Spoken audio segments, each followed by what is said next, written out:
día vamos a iniciar la última parte de la unidad 7, ¿verdad? Sobre el metabolismo de la información genética, y con esto terminamos la unidad y también la asignatura, ¿verdad? Esta unidad ha sido un poco bastante suave porque le estamos llevando con los compañeros de laboratorio clínico y también para disminuir el estrés que hemos tenido con las otras unidades, ¿verdad? Ya que tú están cerrando ciclo, traté de resumirla y hacerlo un poco más digerible. Bueno, entonces decíamos que vamos a la última parte, ¿verdad? Entonces vamos a terminar con la traducción. Entonces vean, en la traducción vamos a traducir del idioma de polinucleótidos a un idioma de aminoácidos para proteínas por medio de la síntesis de estas.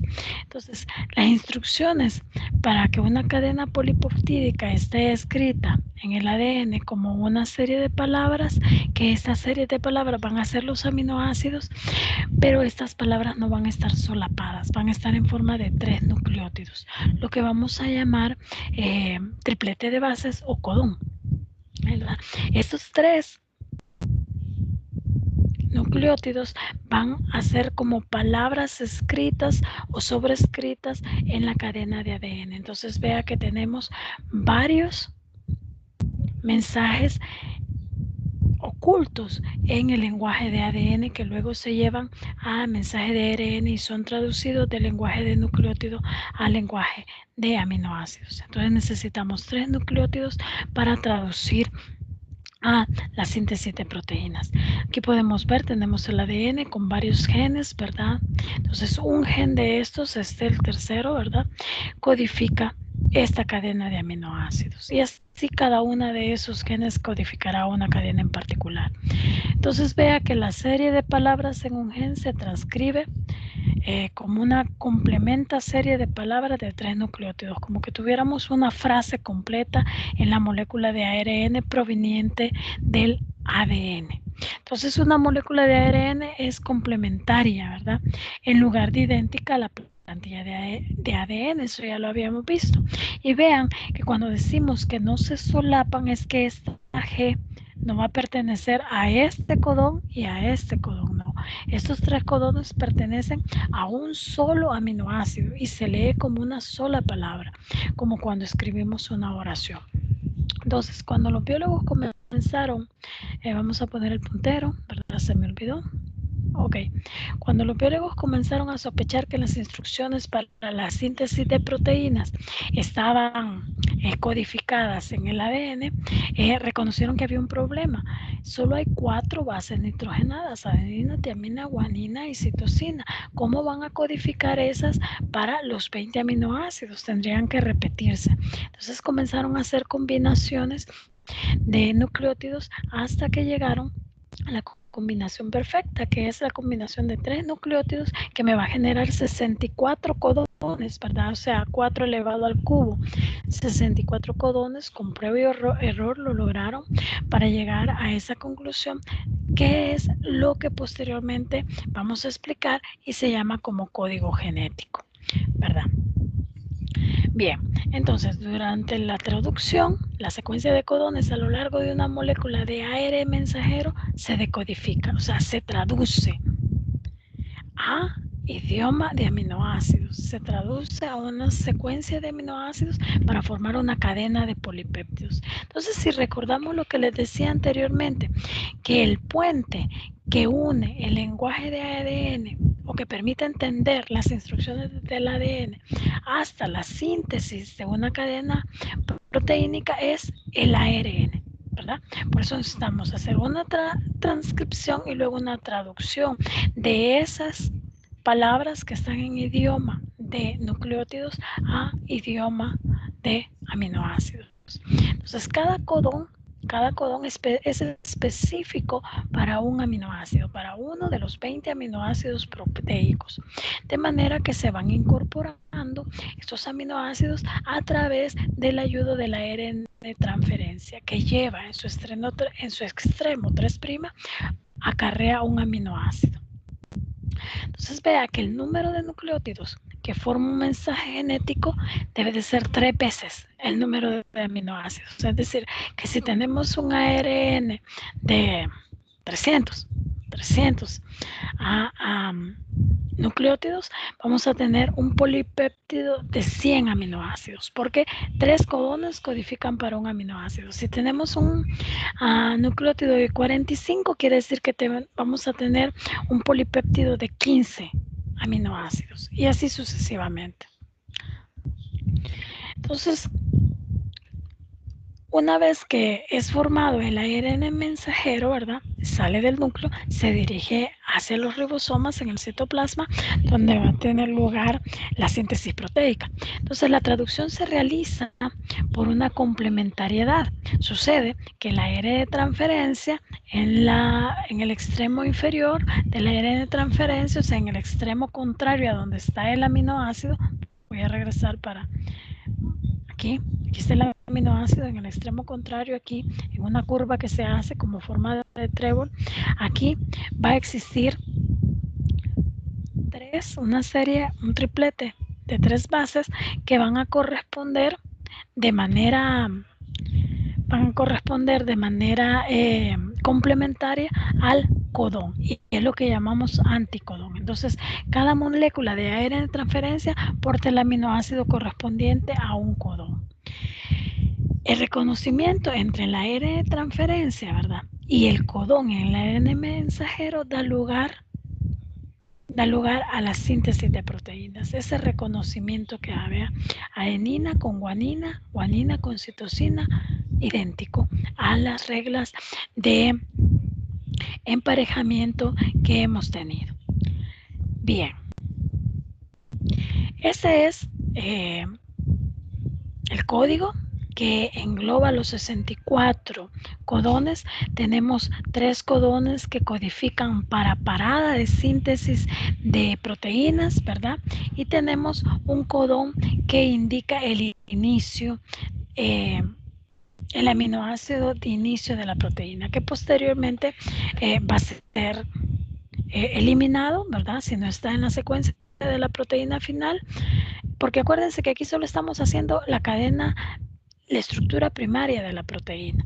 Luego esta va a tener modificaciones en los otros organelos, ¿verdad?, el aparato de Golgi, en los otros organelos donde se va a plegar y va a formar la estructura secundaria, terciaria y cuaternaria si lo hay, y eso va a sufrir modificaciones. Pero este es el código genético que solo nos está importando para traducir del ARN mensajero a la síntesis de proteínas.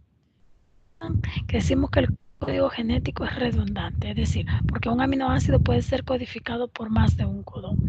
Vea, aquí la serina, por ejemplo, tiene 4 codones que codifican para serina, pero no es ambiguo. ¿Por qué? Porque este codón solo codifica para serina, no va a codificar para otro aminoácido. Ustedes pueden revisar, ninguno de estos codones va a codificar para otro aminoácido. Es específico para un aminoácido. Por eso decimos que es redundante, porque tenemos varios codones para un solo aminoácido, pero es no ambiguo, porque solo un codón codifica un aminoácido. No puede haber un codón para 2 y decidir cuál pongo, ¿verdad? No, es específico para uno. Y es universal. Entre especies hay pequeñas variaciones, pero este es universal. Puede utilizarse pequeñas variaciones, como ya decía, ¿verdad?, en mitocondrias en algunas bacterias, y de ahí todas las especies. Por eso es tan fácil de codificar ahora en día, ¿verdad?, un código genético de una especie y de otra. Entonces, ¿cómo se lee esto? Vean, aquí tenemos las 4 bases: uracilo, citosina, adenina, guanina. También en este extremo y en este extremo. Entonces, este lado de la tabla del código genético está indicado para la primera base del triplete de bases, ¿sí? Este es para el segundo y este es para el tercero. Entonces, imagínense que tienen ustedes un codón que es CUA. Entonces, ustedes buscan entre estos el C, se ubican en C. Ok, luego U. ¿Dónde está la U? Está aquí. Entonces, todos estos son los posibles. El que va a decidir cuál de estos tres es el último nucleótido del codón. C, U, G. Busquemos G. Aquí vean, aquí está. Busquemos, aquí está G. Y corremos a través de esto hasta llegar a este. Este es el codón que estábamos buscando y codifica para leucina. ¿Lo ven? Y así sucesivamente pueden hacerlo. Entonces se ubican en el primer codón, cualquier codón, regresemos a ver si vemos un codón ahí de los que vimos aquí. Por ejemplo este, vean, UCC. Vean, U, nos ubicamos en U. Luego el segundo codón es C, ¿verdad? Tenemos 4 opciones. El tercero nos va a elegir de estos 4, nos va a elegir el último codón, que es U. UCC era, ¿verdad? Perdón. Entonces, UCC, C. Y va a ser este codón. Y codifica para serina. Entonces, observe. Esto es una forma como usar un diccionario, ¿no?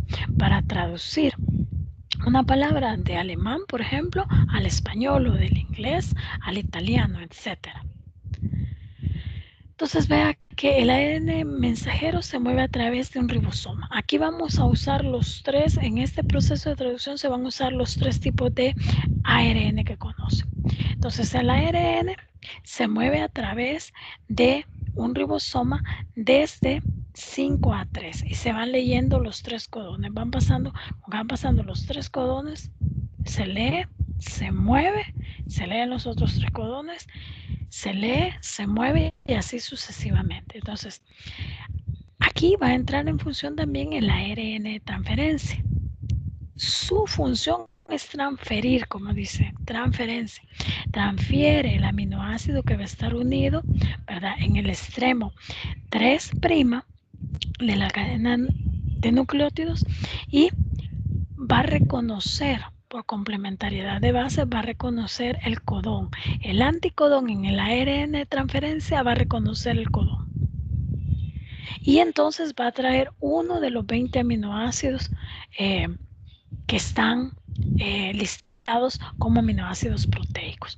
Entonces vean que en el citoplasma de la célula debe de existir una gran cantidad de aminoácidos disponibles para estar abasteciendo la síntesis de proteínas. Entonces, el ribosoma es una estructura hecha de ARN, ¿verdad? Y proteínas. Entonces, ahí tenemos los ribosomas. El ribosoma va a tener dos estructuras. Un ribosoma va a estar formado por 2 estructuras. Una que se llama pequeño y otro grande, ¿verdad? Y ahorita lo vamos a ver. Entonces, vean que agrega cada aminoácido traído por el ARN transferencia, ¿verdad? Y la traducción, el proceso de traducción es un proceso bien sencillo, pero es muy complejo en los aspectos bioquímicos y mecánicos, ¿verdad? Especialmente en las células eucariotas. Entonces, vean todo lo que hemos hecho. Hemos hecho la transcripción a un pre-ARN mensajero, luego este se procesa para tener un ARN mensajero óptimo que sale del núcleo hacia el citosol y se compone en esta estructura.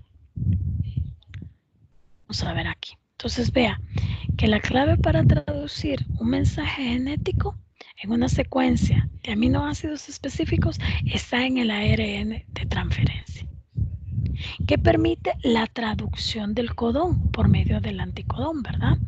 Entonces, esto es posible porque un ARN de transferencia lleva el aminoácido en el extremo 3' aquí, ¿verdad?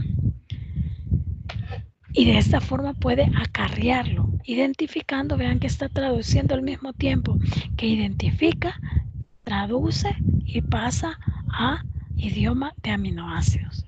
Entonces, una molécula de ARN de transferencia consta de aproximadamente 80 nucleótidos. Es una sola cadena que puede plegarse, parece una llave, ¿verdad? Puede plegarse sobre sí misma, generando una estructura. Esta es una muestra de una estructura dimensional, ¿verdad? Pero podemos tener una representación tridimensional y una representación gráfica como esta que se muestra en algunos libros. Entonces, vea, todos los ARN de transferencia van a tener una región donde va a estar el codón, que va a poder por complementariedad de base, siguiendo las reglas de complementariedad, identificar el aminoácido, ¿verdad?, que corresponde en la cadena peptídica que está en crecimiento. Ahora vamos a hablar de los ribosomas. Bien, la estructura de un ribosoma refleja la función. Su función es unir el ARN mensajero junto al ARN de transferencia para condensar los aminoácidos con enlaces peptídicos y formar la cadena de polipéptida. Entonces, vean, aquí se me olvidó hace un rato, los notaron, ¿verdad? Es una unidad pequeña, una subunidad pequeña y una subunidad grande. Muy creativos los que pusieron los nombres de las partes del ribosoma. Entonces, una subunidad pequeña porque es pequeña y una subunidad grande. En la subunidad grande van a encontrar tres sitios catalíticos: el sitio A, ¿verdad?, el sitio P y el sitio E. Y también vamos a encontrar en el techo del sitio P vamos a encontrar un túnel por donde se va elongando la cadena y va saliendo al exterior del ribosoma la cadena del polipéptido que está formado. O sea, aquí lo podemos ver más grande, la subunidad A y la subunidad pequeña y la subunidad grande. Vean que tenemos el sitio A, que es el sitio aminoacil. Es aquí donde llega el ARN de transferencia con el nuevo aminoácido y reconoce al codón por medio del anticodón. Luego está el sitio P, ¿verdad?, que es el sitio peptidil donde se lleva a cabo el enlace peptídico, ¿verdad? Y luego el sitio E, donde es el sitio de salida para los ARN de transferencia que ya dejaron el aminoácido que llevaban, ¿verdad? Eso se conforma así. Vean, tenemos el ARN mensajero, ¿verdad?, que reconoce el sitio de inicio y de unión en la subunidad pequeña, ¿verdad? Cuando la subunidad pequeña se reconoce, viene, ¿verdad?, y por otro proceso se adiciona a la subunidad grande, que ya más adelante lo voy a explicar, y vea que el ARN de transferencia que está en el sitio P tiene el péptido en crecimiento. Y vea cómo vamos a adicionar los nuevos péptidos. En este último aminoácido que está unido en este ARN de transferencia, en el sitio P, está el extremo C terminal. ¿Recuerdan eso de las proteínas, verdad? Y este es el extremo amino, o sea, es el N terminal. O sea que el crecimiento va a ir el grupo amino del nuevo aminoácido que va a hacer crecer el polipéptido, ¿verdad? El grupo amino se va a condensar en un enlace amida, que es un enlace peptídico porque estamos hablando de proteínas, con el grupo carbonilo del C terminal aquí en el sitio P. Ahorita vamos a ver la mecanística. Bien, entonces vean, la síntesis de polipéptido, igual que la transcripción, la síntesis de polipéptido o traducción, ¿verdad?, al igual que la transcripción, tiene tres etapas: iniciación, elongación y terminación. Y en bacterias o en eucariotas necesita una señal de inicio. Y esto va a ser un codón de inicio, que es el AUG, que señala el comienzo de la traducción y codifica para metionina. Entonces, esto es importante porque establece un marco de lectura o un marco desde donde empezar a leer, ¿verdad? Una señal de dónde empezar a estudiar, ¿verdad? Cuando ustedes dejan ahí señales en los libros, entonces deja una señal de dónde va a empezar a leer el mensaje codificado para traducirlo. Entonces, ten en cuenta que un polipéptido siempre se sintetiza en esa dirección.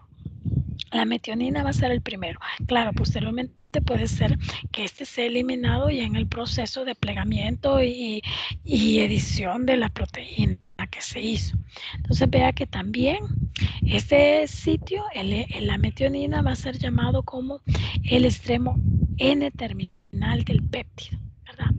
Y desde ahí se van a empezar a sintetizar los demás enlaces peptídicos, ¿verdad? Y alargar la cadena de polipéptido en el extremo C terminal.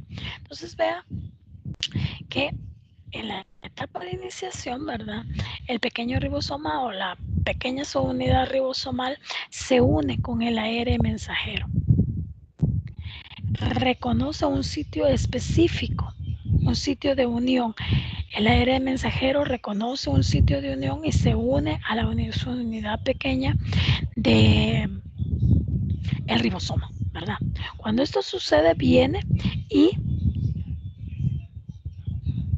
el ARN de transferencia iniciador reconoce el inicio de la secuencia a traducir y se posiciona en el sitio P y reconoce, vean, se hace reconocimiento de bases entre el codón del ARN mensajero y el anticodón del ARN de transferencia. Después que esto sucede, para que se forme el complejo de traducción, debe de haber una hidrólisis de una molécula de alta energía. En este caso, no es ATP, es GTP, es la prima del ATP.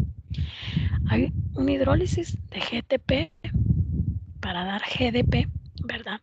Y posteriormente la subunidad grande se acopla y forma lo que vamos a llamar un complejo de traducción inicial, ¿sí? Este que está aquí. Cuando este complejo ya está formado, ¿verdad? Porque ya tenemos el factor de iniciación proteínico, ¿verdad? Que ha llamado a la metionina. Entonces, procedemos a la etapa de elongación. Los aminoácidos son agregados uno por uno, ¿verdad?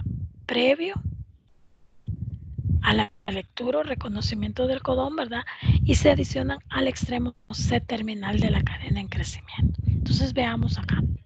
Empezamos acá, vamos a rodear. Entonces, vean, tenemos el sitio A, el sitio amino, ¿verdad? Aminoacil. Entonces, hay un codón de reconocimiento, ¿verdad? Que llega al sitio A y el anticodón, por complementariedad de base, reconoce al codón. De tal forma que se posiciona acá, en el sitio A, sitio aminoacil. ¿Lo ven? Ahora, gracias a la hidrólisis de GTP, vean que esto mejora la eficiencia del paso, ¿verdad? Entonces, eso permite posteriormente que este ARN de transferencia se fije en el sitio A. Ahora viene la formación del enlace peptídico, vea, y se adiciona el grupo amino con el grupo carbonilo. Y toda esta secuencia, sin salirse del canal, pasa a conectarse con este aminoácido que acaba de llegar en el sitio A. Cuando eso sucede, vea, ¿lo ven? Posteriormente, vea, se da la transferencia de la cadena de polipéptido en crecimiento al sitio A.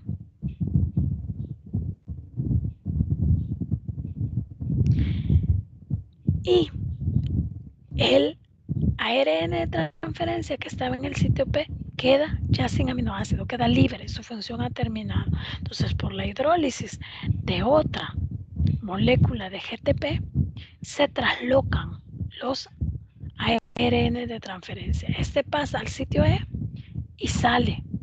Ya no lo vamos a utilizar. Y el que estaba en el sitio A pasa al sitio P, al sitio peptidil. ¿Lo ven? Para que en el siguiente paso, ¿verdad? Queda liberado el sitio amino y llega otro ARN de transferencia con otro aminoácido que reconoce la secuencia de tripletes de bases o codón, ¿verdad? Para seguir el proceso de elongación de la cadena de polipéptidos. Ahora que ya elongamos toda la cadena, ¿verdad? Hay tripletes, los tripletes de nucleótidos UAG, UAA y UGA, que son siempre leídos de 5 a 3', estos codifican la finalización. Lo que codifican no es un aminoácido, sino un factor de liberación.